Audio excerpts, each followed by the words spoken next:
I wrote a boy who never grew up, but now his laughter haunts me through a world turned untidy. This is Alice's Last Adventure by Thomas Ligotti. A descent into a mirror where shadows starve and childhood bites. Step with me into a Halloween night where stories bleed into flesh, and pray you escape the giggle in the dark. I'm Alice, named for a girl who fell through a looking glass, willed so by my father, a philosopher with a child's heart. He read me Lewis Carroll, chuckling at not tidy rooms, hinting at secrets in those books no one else knew. "See how smart little Alice notices," he'd say, his strange laugh mine to inherit. He called me Little Moonface, and we'd bicker playfully till we burst into giggles. But he died suddenly, his brain bursting mid-lecture, leaving me to grow up, or not. I clung to childhood, like my playmate, a spirit of mischief who became Preston Penn in my books. Preston, eater of crispy flies, conjurer of nightmares, defied adulthood's tyranny. I wrote him to stun the grown-up world, his adventures, Preston and the Dead Mask, Preston and the Starving Shadows, my rebellion against time. But years ago, I stopped writing. Now, old and widowed, I drink too much, my face no longer round but angular, a betrayal of father's Alice. Yet she lives in me, penning Preston still, or so I hope. Last Halloween, I skipped my annual library reading to attend a funeral in North Sable, where I grew up. It was for my old playmate, Preston's real-life spark, dead after decades apart. The town hadn't changed. Same ice cream shop, same warless mustached man, though he couldn't know me behind my aged mask. At G.V. Ness & Sons, I slipped in, anonymous, to pay respects. Two oaks-like men mistook me for Cousin Winnie from Boston, and I played along, meeting Elsie, the widow, maybe the same Elsie who sold kisses at the school. She thanked me for a card I never sent. At the casket, I faced a bloated bald stranger, not a mosquito-faced boy I knew, but a corpse swollen by life's feast. I fled, leaving a widow's fond envelope, half tempted to send black orchids signed by Preston's dwarfish love, Leticia. That Alice, the one who wrote creepy tales, would have done it. I drove to a fine hotel, drank scotch, and met Hank DeVere, a younger man who joined me in my suit. Morning came, heavy curtains cloaking the hotel room. Hank was gone, tactful, I thought, till I saw movement in a convex mirror in the next room. A tiny, misshapen figure twirled, leaping, silent. I called Hank's name. The figure froze, vanished. Cautious, I peeked out. Empty. Approaching the mirror, I searched for a trick, my head foggy from drink. Then fog clouded the glass, and a waxy face emerged. My playmate's corpse, eyes wide, staring. I gasped, grabbed my glasses, and saw only my own corpse-like face. Preston and the looking-glass Ghoul, I thought. I've inspired to write again. At checkout, two chubby kids on the lawn caught me watching, froze, and stuck out their tongues, like the Hadley twins from Preston and the Talking Grave. The room spun, my nerves frayed, stomach churning. I drove home, shaken but unharmed, chalking it to a hangover. Yet that day marked a year of strange episodes, fleeting like déjà vu, my heart flipping as my mind grasped at echoes. Today, Halloween, The untidiness grew sharper. At 8 a.m., I ran water for my wash-up. My eyes raw from insomnia no scotch could cure.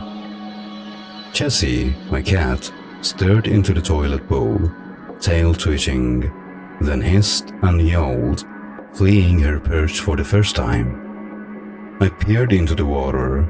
Something squiggled from the pipes, retreating too fast to name. It left a pang of horror, like a nightmare's aftertaste, blurry yet potent.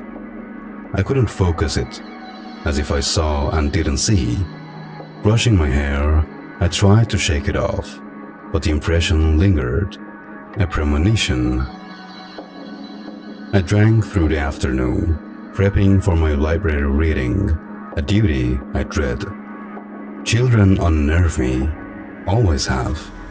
I'm barren, my womb as empty as lunar seas.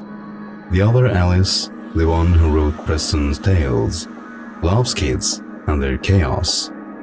Booze lets her take the stage, as I donned my author's mask for the night. At dusk I reached the library. Pumpkins blazing, kids in costumes, werewolf, black cat, pirate, stirring memories of trick-and-treating with father. I smiled, charmed, till a kid jeered, "Look at the mask she's wearing."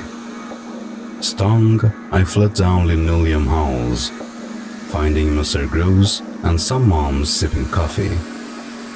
Miss Haley griped her son William loved my books too much. Mr. Gross led me to a basement auditorium, a green metal door opening to Bedlam, 50 kids screaming, a witch outlining games. I read Preston and the Starving Shadows, but the lights went out unannounced. Jack-o'-lanterns glowed, their identical faces my only audience, suspended in dark. Kids shuffled, whispered, mimicked Preston's devilish giggle. A moan and crash came from the back. A child fainted. Mr. Gross said later, a girl in a black cat mask who saw something inside it. She recovered, he claimed, but I recalled Jessie's fright. The words I read felt alien, not mine, written by that other Alice. I left early, my tolerance gone. Driving home, trick-or-treaters swarmed. Ghosts, masks, shadows dancing on houses. Too like Preston's Starving Ones. I cursed Lewis Carroll, that corrupted of minds, wishing I'd never known his books. Safe at home, I wrote, a tall scotch at my desk, Tiffany lamplight on my pages. But the clock's hands froze at 11, unmoving. My reflection in the window looked passable, the house silent. Then I noticed the moon, reversed, its curve flipped, first quarter to last. The landscape outside, trees, houses, looked wrong, like mirror writing. My scotch tasted vile, inside out, not just bad, but hellish. My reflection shifted, shadows crept over my face, nibbling like bugs, of those starving shadows from my story. I'm old, drunk, neurotic, but this world feels stranger than I know. The giggling started, Preston's laugh, demonic, from the hall, or my head.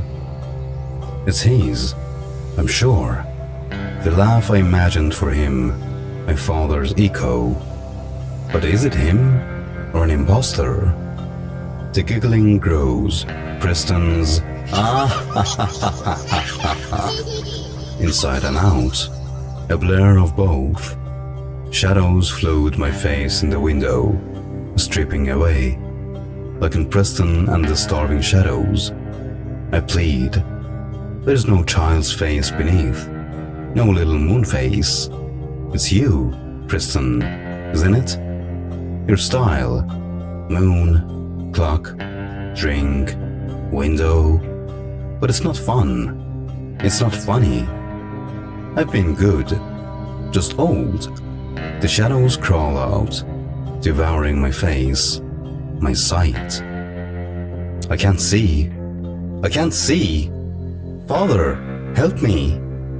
Was I ever Alice? Or just your dream, trapped in a looking glass that's now a grave? Preston's laughter seals me in, his tale my end, as shadows feed on what's left of me. My face is gone, eaten by shadows that giggle with Preston's voice. Was I Alice, or only a story's ghost? The looking glass holds me, blind and lost. Dare to read another tale?